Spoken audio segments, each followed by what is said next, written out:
देश में कोरोना की रफ्तार में आ रही है कमी। रविवार के मुकाबले सोमवार को कम हुए कोरोना के केसेस। एक दिन में 2,58,000 से ज्यादा नए मामले आए सामने। 385 लोगों की मौत हुई। देश में बढ़ रहे हैं कोरोना की ओमिक्रॉन वेरिएंट के मामले। अब तक 8,209 ओमिक्रॉन संक्रमित। दिल्ली में तेजी से घट रहे हैं कोरोना के मामले। 24 घंटे में 12,527 मरीज आए सामने। 24 लोगों की मौत हुई। संक्रमण दर घटकर 27.99% हुई। हरियाणा के स्वास्थ्य मंत्री अनिल विज बोले, दिल्ली से आने वाले लोगों की वजह से हरियाणा में बढ़ा कोरोना। केजरीवाल का जवाब, आरोप लगाने वाले कूड़े में पैर नहीं रखूंगा। महाराष्ट्र कोविड टास्क फोर्स का दावा, मुंबई में कोरोना की तीसरी लहर अब कम होने के रास्ते पर, लेकिन दूसरी बीमारियों की वजह से बुजुर्गों की मौत हो रही है। बच्चों के कोरोना वैक्सीनेशन में मुंबई पीछे। अब तक सिर्फ 16% बच्चों को लगी वैक्सीन की पहली डोज। महाराष्ट्र में अब तक 41% बच्चों का हुआ टीकाकरण। बच्चों के वैक्सीनेशन पर राहत की खबर। मार्च से 12 से 14 साल तक के बच्चों को लग सकती है वैक्सीन। दी जा सकती है कोवैक्सीन की डोज। ओडिशा के भुवनेश्वर एम्स में 250 डॉक्टर्स और मेडिकल स्टाफ कोरोना पॉजिटिव। आज से ओपीडी सेवा बंद करने का फैसला। 24 घंटे में राज्य में कोरोना के रिकॉर्ड 11,000 से ज्यादा नए मामले सामने आए। पंजाब में रविदास जयंती की वजह से आगे बढ़ी चुनाव की तारीखें। अब 14 फरवरी की जगह 20 फरवरी को मतदान होगा। ਤੇ ਮੈਨੂੰ ਖੁਸ਼ੀ ਹੈ ਕਿ ਇਲੈਕਸ਼ਨ ਕਮਿਸ਼ਨ ਨੇ ਸਾਡੀ ਉਹ ਬੇਨਤੀ ਪ੍ਰਵਾਨ ਕੀਤੀ ਹੈ। पंजाब के सीएम चन्नी और प्रदेश अध्यक्ष नवजोत सिंह सिद्धू ने चुनाव आयोग के फैसले का स्वागत किया। कहा, पंजाब के लोगों की मांग मानने के लिए इलेक्शन कमीशन का शुक्रिया। पंजाब में कांग्रेस ने सीएम चन्नी को बताया मुख्यमंत्री पद का उम्मीदवार। प्रचार वीडियो जारी किया। पंजाब में आम आदमी पार्टी से इस्तीफा देकर कांग्रेस में शामिल हुए आशु बांगड़ फिरोजपुर ग्रामीण से लड़ सकते हैं चुनाव। आप पर लगाया महंगे कैंपेन के लिए दबाव बनाने का आरोप। समाजवादी पार्टी के अध्यक्ष अखिलेश यादव ने किसानों के लिए खोला वादों का पिटारा। कहा, किसानों के भुगतान के लिए अलग फंड बनाएंगे। किसानों को मुफ्त बिजली देने का भी ऐलान किया। हम सभी लोग संकल्प लेते हैं कि जिन्होंने किसानों पर अन्याय और अत्याचार किया उनको हराएंगे और हटाएंगे। ये हमारा अन्य संकल्प है। किसानों से किए अखिलेश यादव के अन्य संकल्प पर बीजेपी का पलटवार। सीएम योगी बोले, आतंकियों का हाथ थामने वाले अन्न हाथ में लेकर कर रहे हैं नाटक। यूपी बीजेपी के अध्यक्ष स्वतंत्र देव सिंह ने साधा निशाना। कहा, गन लेकर घूमने वाले हाथ में अन्न लेकर किसान हितैषी बनने का ढोंग कर रहे हैं। इनके शासन में किसान रात को अपने खेत पर जाने से भी घबराते थे। एबीपी न्यूज सी वोटर के सर्वे में सीएम योगी के गोरखपुर से चुनाव लड़ने को 55% लोगों ने बताया मास्टर स्ट्रोक। सर्वे में 48% ने माना योगी के चुनाव लड़ने से अखिलेश पर भी बढ़ेगा चुनाव लड़ने का दबाव। किसान नेता नरेश टिकैत से मिले केंद्रीय मंत्री संजीव बालियान। नरेश टिकैत बोले, एसपी-आरएलडी को समर्थन नहीं दिया। अगर फैसला करेंगे तो ऐलान कर देंगे। किसी भी पार्टी को कोई समर्थन नहीं है। गुजरात के सूरत में बीजेपी समर्थक साड़ी व्यापारियों का ऐलान। पूर्वी और पश्चिमी उत्तर प्रदेश में महिलाओं को मुफ्त में बांटने के लिए 1 लाख साड़ी भेजेंगे। पीएम मोदी और सीएम योगी की तस्वीर वाली साड़ी है तैयार। यूपी के लिए एआईएमआईएम उम्मीदवारों की दूसरी लिस्ट भी जारी। सहीबाबाद से पंडित मनमोहन झा को टिकट दिया। इंतजार अंसारी को मुजफ्फरनगर सदर से टिकट दिया। बीजेपी से निकाले जाने के बाद छलका हरक सिंह का दर्द। कहा, सोशल मीडिया पर चली खबर को आधार बनाकर बीजेपी ने लिया इतना बड़ा फैसला। पता नहीं कौन लोग ऐसे थे जो जानबूझ के इस तरह फर्जी समाचार सोशल मीडिया में चलाते थे। मैंने नहीं पार्टी छोड़ी, मैंने नहीं अमित शाह को धोखा दिया, उन्होंने मुझे धोखा दिया। हरक सिंह रावत के बयान पर उत्तराखंड के सीएम पुष्कर सिंह धामी का जवाब। बोले, पार्टी से अपने और परिवार के लिए टिकट की मांग कर रहे थे हरक सिंह रावत। वो अपने समेत अपने परिवार के लिए और अन्य लोगों के लिए पार्टी पर दबाव कर रहे थे, तो इसलिए पार्टी ने निर्णय लिया।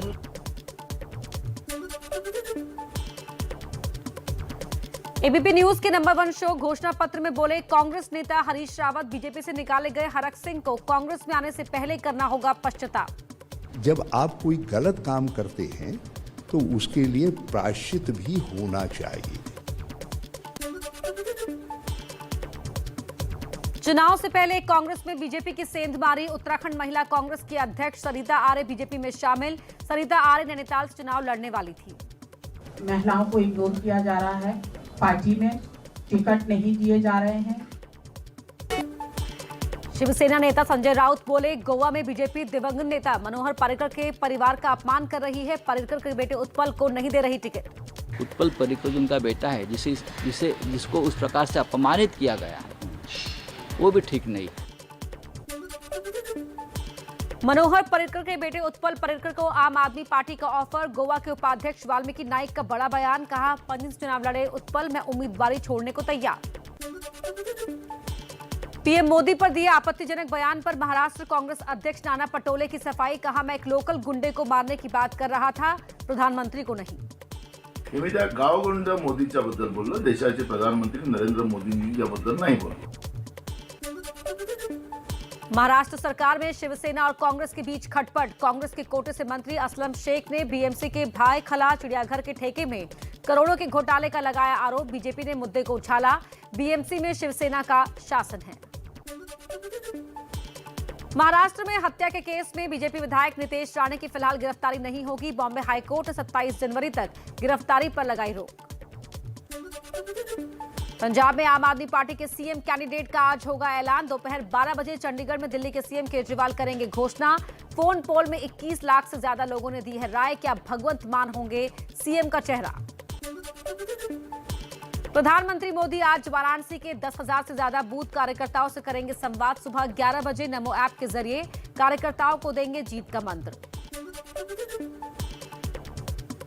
दिल्ली में आज भी जारी रहेगी यूपी बीजेपी की कोर ग्रुप की बैठक। उम्मीदवारों के नाम पर होगा मंथन। अमित शाह, जेपी नड्डा, सीएम योगी समेत कई बड़े नेता रहेंगे मौजूद। दिल्ली में बीजेपी के केंद्रीय नेतृत्व के साथ आज संजय निषाद और अनुप्रिया पटेल की भी बैठक। सीट बंटवारे पर होगी चर्चा। यूपी में अकेले चुनाव लड़ेगी नीतीश कुमार की पार्टी जेडीयू। कितनी सीटों पर लड़ेंगे इसका फैसला आज लखनऊ में पार्टी की बैठक में होगा। बीजेपी से निकाले गए उत्तराखंड के पूर्व मंत्री हरक सिंह रावत आज कांग्रेस में हो सकते हैं शामिल। एबीपी न्यूज से बोले, निस्वार्थ भाव से कांग्रेस को जिताने का करूंगा काम। अब लक्ष्य है सरकार बनाना।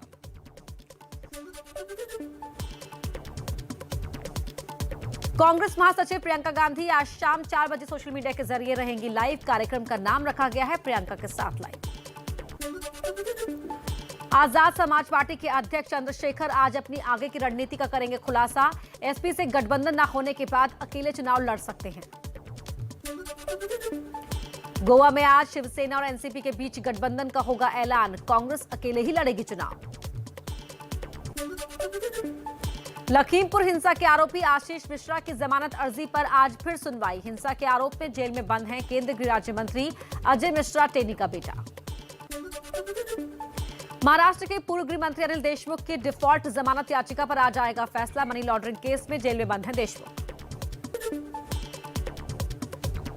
बिहार में जहरीली शराब कांड पर सियासत तेज। आरजेडी नेता भोला यादव ने नीतीश को बताया फेल्यूर सीएम। तेजस्वी यादव को सत्ता सौंपने का दिया ऑफर। जीतन राम मांझी को सीएम नीतीश के विधायक ने दी चेतावनी। कहा दिक्कत है तो छोड़ दीजिए गठबंधन। मांझी की पार्टी का पलटवार। आदरणीय मांझी जी को खुद भी नहीं पता रहता है कब क्या बोल रहे हैं। कभी भारतीय जनता पार्टी के नेताओं पर बोलते हैं, कभी मांझी जी पर बोलते हैं। टिप्पणी करने से बचिए, नहीं तो हैसियत तो आपको। बिहार के मंत्री जीवेश मिश्रा का जेडीयू के उपेंद्र कुशवाहा पर सरकार में खटपट बढ़ाने का आरोप। बीजेपी के कोटे से मंत्री हैं जीवेश मिश्रा। क्या जनता दल यूनाइटेड में आने के बाद उपेंद्र जी जनता दल यूनाइटेड के हो चुके हैं या नहीं? सरकार शांति से चल रही है, उसमें खलल उत्पन्न करना चाह रहे हैं। एमपी के इंदौर में पत्नी से गैंगरेप के आरोपी बिल्डर राजेश विश्वकर्मा मामले में खुलासा। फार्म हाउस को बनाया था अय्याशी का अड्डा। न्यूड पार्टियां होती थी। प्रशासन ने फार्म हाउस पर चलाया bulldozer. Gas authority of India यानी गेल घूसकांड में मार्केटिंग डायरेक्टर रंगनाथन की बड़ी मुश्किलें। रंगनाथन समेत 3 आरोपियों को सीबीआई की विशेष अदालत ने 6 दिन की सीबीआई रिमांड पर भेजा। मुंबई के बोरीवली में 3 करोड़ की ड्रग्स बरामद, एक आरोपी गिरफ्तार। राजस्थान से ड्रग्स लाकर मुंबई में बेची जाती थी।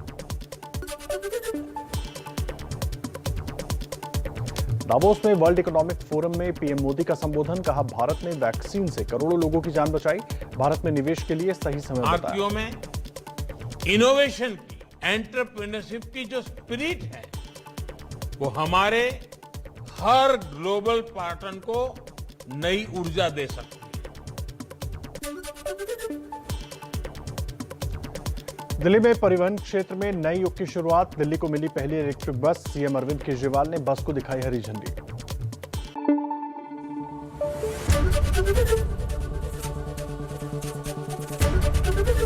एबीपी न्यूज आपको रखे आगे।